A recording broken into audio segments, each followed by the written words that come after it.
Ada satu soalan tuan-tuan ya. Saya tadi dah namakan tazkirah, jadi tazkirah ni sebenarnya tak ada soalan. Tak adalah, insya-Allah. Terima kasih Tuan Haji ya. Satu persoalan. Sekarang ni berlaku perbalahan, perselisihan pandangan antara ahli sunnah dengan Wahabi. Gitu ya. Yang dilabelkan Wahabi. Maka adakah orang Wahabi ni merdeka? Dua-dua kumpulan ni merdeka. Ya, yang ekstrim tuan-tuan sekalian ya. Kalau kita nak letaklah tuan-tuan sekalian atas dasar pandangan ahli sunnah ni adalah golongan yang benar. Dan golongan yang benar ni golongan yang ikut Islam dari sudut akidah yang benar, akidah ahli sunnah wal jamaah. Maka mereka adalah golongan yang merdeka. Golongan yang tidak terbelenggu dengan pemikiran yang sempit, pemikiran yang tidak benar. Adapun pihak yang dilabelkan Wahabi, Tuan Haji pun alhamdulillah bagus Tuan Haji guna bahasa yang berlapik sikit ya. Ya, kerana kita pun tidak mahu menimbulkan ya apa-apa dah tuan-tuan sekalian. Yang dilabelkan Wahabi ni, kalaulah mereka betul-betul terbelenggu dengan pemikiran Wahabi, ya, maka mungkin mereka ini tidak merdeka pada pemikiran mereka. Terbelenggu dengan satu pemikiran yang suka menghukum masyarakat Islam secara membuta tuli, secara ekstrim. Ya. Sedangkan hidup ini bukan menghukum, hidup ini mendidik. Allah datang ke kita dalam kehidupan dunia ini bukan nak bicara pasal orang. Allah datangkan kita ke dunia nak bicara tentang diri kita sendiri. Bukan nak bicara salah orang, nak bicara salah sendiri. Maka akidah ahli sunnah wal jamaah mengajar kita mengukur diri kita sendiri. Adakah akidah kita, amalan kita bertepatan dengan akidah ahli sunnah wal jamaah? Bukan menilai orang ni tak betul, yang ni tak betul, yang ni tak betul, yang ni masuk neraka, yang ni masuk neraka, dia seorang masuk syurga. Itu jiwa yang tidak merdeka. Jiwa yang telah terbelenggu dengan satu pemikiran yang sempit, yang bengis, yang tidak nampak kasih sayang, membetulkan kesilapan, tetapi lebih menghukum masyarakat. Kalau betul dia telah terbelenggu dengan fahaman yang dilabelkan Wahabi. Gitulah. Sebab tu saya, tuan-tuan sekalian, bila mana kita belajar, saya alhamdulillah Allah bagi rezeki. Saya pun doa pada Allah supaya saya dapat mengaji sampai saya mati. Saya duduk di pondok umur 10 tahun, tuan-tuan. Bukan mengaji dengan ustaz, saya mengaji dengan tuan-tuan guru. Ya, Tuan Guru Haji Daud, Allah yarham. Masa saya umur 10 tahun, 11 tahun, 12 tahun. Ya, saya mengaji dengan Allah yarham Tuan Guru Haji Hashim, Pondok Pasir Tumbuh. Saya duduk dan membesar di Pulau Melaka dengan Allah yarham Tuan Guru Ni Aziz. Tiap-tiap pagi saya mengaji. Bukan kata mengaji seminggu sekali. Tiap-tiap pagi mengaji dengan Tuan Guru. Khatam kitab hadis, bukan saya nak cerita apa. Ya. Kemudian sampai sekarang saya alhamdulillah diberi rezeki oleh Allah mengaji pengkhususan dalam bidang perbandingan mazhab. Semua mazhab kita bincang. Bagaimana metodologi mazhab-mazhab ini mengeluarkan hukum. Mereka keluarkan hukum pula, mereka ada tariqah, ada metod mereka tersendiri. Ya. Dan bagaimana tuan-tuan sekalian sumber-sumber hukum ini berlaku dalam masyarakat, dalam hukum Islam. Ya. Ada sumber hukum daripada Ahlul Iraq. Ahlul Iraq dinamakan ada dua, Baghdad dengan Basrah dengan Kufah. Mereka ni dinamakan Ahlul Ra'yi. Golongan ahli sumber hukum daripada Ahlul Hijaz, Madinah dengan Mekah. Mereka ni disebut Ahlul Hadis. Ada golongan tuan-tuan yang duduk tengah-tengah antara Ahlul Ra'yi, Ahlul Hadis. Subhanallah, bila mana kita belajar la haula wala quwata illa billah, rupa-rupanya yang suka hukum orang, ustaz-ustaz ni yang mengaji 4 tahun di Madinah, mengaji 4 tahun di Jordan, mengaji 4 tahun tuan-tuan sekalian di mana di Mesir. Mereka duduk sibuk hukum masyarakat, baca Yasin malam Jumaat bid'ah. Sesat. Kalau baca Yasin mana jemaah sesat, yang tak baca Yasin sesat kuasa 2 lah. Ya. Tahlil sesat, tahlil bid'ah. Sempit pemikiran. Mengaji di mana? Ya. Sebab tu sekarang saya mudah. Dulu saya jawab panjang, sekarang saya nak jawab mudah. Apa hukum baca Yasin malam Jumaat? Sunat. Sunat baca Yasin malam Jumaat. Surah Kahfi sunat juga. Kenapa? Sebab Yasin tu Quran. Yasin tu Quran. Apa hukum baca Quran? Hukum baca Quran asalnya sunat. Surah apa baca sunat? Baca surah Yasin sunat, surah Kahfi sunat, surah Baqarah sunat, surah Luqman sunat, surah Ali Imran sunat. Baca bila sunat? Baca pagi sunat, tengah hari sunat, malam sunat, petang sunat. Baca hari apa sunat? Hari Jumaat sunat, malam Jumaat sunat, hari Rabu sunat, malam Rabu sunat. Baca Quran tu sunat. Apa masalah? Habis baca Yasin malam Jumaat sunat. Baca berapa kali? Baca sekali sunat, baca 2 kali sunat. Baca 3 kali sunat. Masalahnya ustaz, dia kata dia dah tentukan hari Jumaat. Siapa yang tentu? Dia yang tentu, kita tak tentu pun. Kita baca Yasin malam Jumaat, lepas tu balik rumah kita baca lagi surah Kahfi. Dia tahu ke? Ya, dia duk hukum kita tu.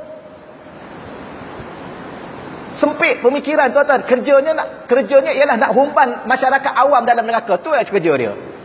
Baca Yasin malam Jumaat, bid'ah sesat masuk neraka. Mudah nak humban orang dalam neraka. Dia seorang masuk syurga. Inilah ustaz-ustaz yang berfahaman, yang dilabelkan Wahabi. Sempit pemikiran dia. Bukan nak didik masyarakat. Dan dia kata baca Yasin, baca Kahfi malam Jumaat. Nabi tak suruh pun baca surah Kahfi malam Jumaat. Nabi suruh baca hari Jumaat. Malam pun boleh, siang pun boleh, petang pun boleh, malam pun boleh. Bukan semestinya malam tu kena baca Kahfi. Malam Jumaat nak baca Inna A'tayna boleh ke tak boleh? Bid'ah. Nabi tak baca. Ikut kita lah nak baca surah apa pun. Habis yang masjid buat program tu, masjid ni tuan-tuan, dia kena ada uslubud dakwah, kaedah dakwah. Nak suruh masyarakat baca Quran. Pilihlah malam besok Jumaat ni Yasin ustaz. Minggu depan surah Ali Imran. Panjang sikit, biar tinggal seorang ustaz. Alah tuan-tuan, orang-orang masjid ni bijak jugalah. Bijak. Masyarakat awam bijak juga. Mereka bukannya bodoh. Ingat kita nak hentam begitu-gitu. Tak ada. Tahlil sunat. Buat tahlil sunat. Iyalah, tahlil tu apa? Tahlil tu la ilaha illallah. Tahlil tu ringkasan la ilaha illallah. La ilaha illallah tu apa? La ilaha illallah tu afdaluz zikri. Seafdal zikir. Maka buat majlis zikir. Majlis zikir sunat. Kerana berzikir itu sunat. Berapa kali nak baca? Baca sekali pun sunat. Baca 10 kali sunat, 100 kali sunat. Baca seorang sunat, baca ramai-ramai sunat. Mana dalil? Tak ada nas. Kita tak jumpa hadis Nabi. Hadis Nabi ni dia panggil nas. Quran dia panggil nas. Ya? Dan nas ada 2. Nas Quran, nas hadis. Teks. Daripada nas keluar dalil. Dalil banyak. Quran boleh jadi dalil, sunnah Nabi boleh jadi dalil, ijma' ulama' boleh jadi dalil, qiyas boleh jadi dalil, al-adah mahkamah boleh jadi dalil, perbuatan penduduk Madinah boleh jadi dalil, perbuatan penduduk Mekah boleh jadi dalil, istihsan jadi dalil, istishab jadi dalil, al-qawlu liman qablana, perkataan al-fi'lu liman qablana, perbuatan penduduk Madinah sebelum ni boleh jadi dalil banyak. Saya tak jumpa hadis. Engkau yang tak jumpa hadis, orang lain dah lama dah jumpa. Dia ingat dia mengaji. Tuan-tuan, ada orang ni dia rasa dia seorang mengaji. Ni dia bab ni tak boleh tuan-tuan. Saya semangat sikit bab ni. Dah sebab saya rasa sedih. Ada setengah-setengah ustaz suka dia hukum masyarakat. Bid'ah, sesat, masuk neraka. Lah, dia yang masuk neraka sebab dia tak faham. Ya. Masuk neraka. Ni sapu muka ni. Ada setengah tuan-tuan sekalian, minta maaf ustaz-ustaz yang muda-muda. Ada setengah saya jumpa ustaz yang muda-muda. Dia baru hafal Quran 30 juzuk. Okeylah, baguslah sebab Allah bagi rezeki dia hafal Quran 30 juzuk. Tapi dia dah berlagak pandai tuan-tuan sekalian ya. Dia lepas bagi salam tak nak sapu muka. Bid'ah kata dia. Jangan tuan-tuan sekalian, dia ada hadis. Sapu muka ni ada hadis. Cuma khilaf ulama kerana berbeza jalur sanad. Ada ulama hadis kata sapu kepala daripada muka ni dengan ada doanya. Hadis tu hadis sahih. Ada ulama kata hadis tu dhaif. Kenapa? Kerana bincang atas seorang perawi. Bukan masalah hadis, masalah perawi. Tapi ada ustaz-ustaz ni tuan-tuan sekalian, dia membesar-besarkan isu ni, dia kata bid'ah. Nabi tak sapu muka. Padahal ada hadis. Adalah tuan-tuan sekalian, dia ada satu perawi namanya Zaidul Ammi. Zaidul Ammi ni ada ulama hadis kata dia ni siqah, maka hadis tu jadi sahih dengan sebab dia kata siqah. Ada ulama hadis kata dia ni dhaif, bukan kadzab, bukan bohong, dhaif, maka hadis tu jadi dhaif. Maka dia ada dua, satu ulama kata sahih, satu ulama kata dhaif. Kalau ada orang yang tak nak beramal, dia jangan kata bid'ah, kerana hadis tu dhaif. Bukan hadis palsu, hadis dhaif. Hadis dhaif dalam bab fadilat beramal. Boleh. Imam As-Suyuti tuan-tuan sekalian mengatakan yajuzu wa yustahabbu, sunat dengan dan harus beramal dengan hadis dhaif. Tapi bagaimana pula dengan ulama yang kata sebelah jalur, yang sanad yang satu lagi katanya siqah, maka hadis tu sahih. Jadi kalau kita tuduh orang yang sapu muka tu bid'ah, sedangkan kalau bertepatan hadis tu sahih kerana ada ulama hadis kata sahih, bagaimana kita? Banyaklah tuan-tuan, tak ada masalah lah, tuan-tuan beramal dengan apa yang ada, teruskanlah. Ya, maka golongan yang di label Wahabi yang suka tuan-tuan sekalian menyempitkan pemikiran umat Islam. Ya, dia ingat tak ada dalam Quran, tak ada dalam hadis, tak pakai. Habis ijma' ulama nak letak kat mana? Qiyas nak letak kat mana? Sebab tu akidah ahli sunnah wal jamaah ada 4 sumber, bukan 2. Quran, sunnah, ijma', qiyas. Ya. Lepas tu dia kata tu ustaz, hadis tu taraktu fikun amrain. Baca betul-betul lah, mengaji bahasa Arab sikit. Ya, Nabi kata taraktu fi, Nabi tak kata taraktu ilaikum, aku tinggal kepada kamu semua. Tak. Kalau Nabi tinggal Quran dengan hadis kepada kita semua, bukan semua kita mampu baca, mampu faham. Sebab tu diguna fi. Fi itu di kalangan kamu, fi dalam. Taraktu fi, aku tinggalkan 2 perkara ini di kalangan, dalam kalangan kamu. Siapa di kalangan kamu ini? Al ulama warasatul anbiya, para alim ulama yang menjadi pewaris Nabi. Aku tinggal pada mereka. Maka ulama boleh jadi dalil. Sebab tu dia panggil ijma' ulama. Okeylah ya. Okey. Maka kalau yang dilabelkan dia ni, tapi kalau orang kata dia Wahabi, dia marah. Dia kata saya ni salafi. Saya salafi, saya bukan Wahabi. Kenapa pula kata salafi? Kita bukan Wahabi, kita bukan salafi, kita adalah ahli sunnah wal jamaah. Tak payah nak kelentong lah. Nak kelentung masyarakat awam, saya bukan Wahabi, saya salafi. Habis yang kita ikut selama ni siapa?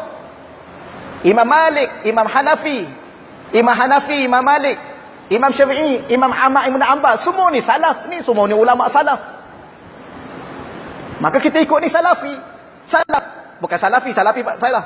Salaf. Tapi kita bukan salafi. Habis siapa kita? Kita adalah ahli sunnah wal jamaah. Ada orang, saya bukan Wahabi, saya salafi. Kenapa tak boleh nak kata saya ahli sunnah wal jamaah? Kerana nak kelentong orang lah. Tuan-tuan kena hati-hati tuan-tuan ya. Hati-hati dari segi ustaz yang suka hukum masyarakat awam. Saya tak setuju. Ya. Masyarakat ni masuk bid'ah ni bid'ah. Sebab tu saya kata nantilah ni ceramah lah tuan-tuan ya. Tak apalah, ceramah yang kedua boleh lah ya. Nampak macam tak nak berhenti tu. Sikit akhir sekali tuan-tuan, akhir sekali. Akhir sekali. Dia duk wawarkan bid'ah. Bid'ah bukan hukum. Okey, baca Yasin malam Jumaat. Dah kita duk baca tiap-tiap malam. Bid'ah. Okey, bid'ah. Tapi bid'ah bukan hukum. Apakah hukum? Belajarlah fiqh. Belajarlah usul fiqh. Apa ta'rif hukum? Al-hukmu, hukum ialah khitabullah al-muta'allaq bi af'alil mukallafin. Khitab Allah, arahan Allah yang berkait dengan perbuatan-perbuatan mukallaf. Sama ada khitab Allah, arahan Allah itu berkait dengan iktidak, melaksanakan benda itu. Ya, dituntut, iktidak dituntut. Tuntut ada 2. Tuntut buat, tuntut tinggal. Tuntut buat ada 2. Wajib dengan sunat. Tuntut tinggal ada 2. Haram dengan makruh. At-taghyir ataupun perintah Allah untuk memilih. Pilih tu hukum dia harus. Jadi hukum tu ada 5. Dia panggil hukum taklifi. Kalau kita buat satu benda, kita terhukum dengan 5 benda. Sama ada wajib, atau sunat, atau haram, atau makruh, atau harus. Ini hukum. Jadi dia kata bid'ah. Iyalah memang bid'ah. Hukumnya apa? Contoh baca Yasin malam Jumaat. Okey, kalau hantar kata bid'ah, saya baca juga Yasin malam Jumaat. Apa hukum?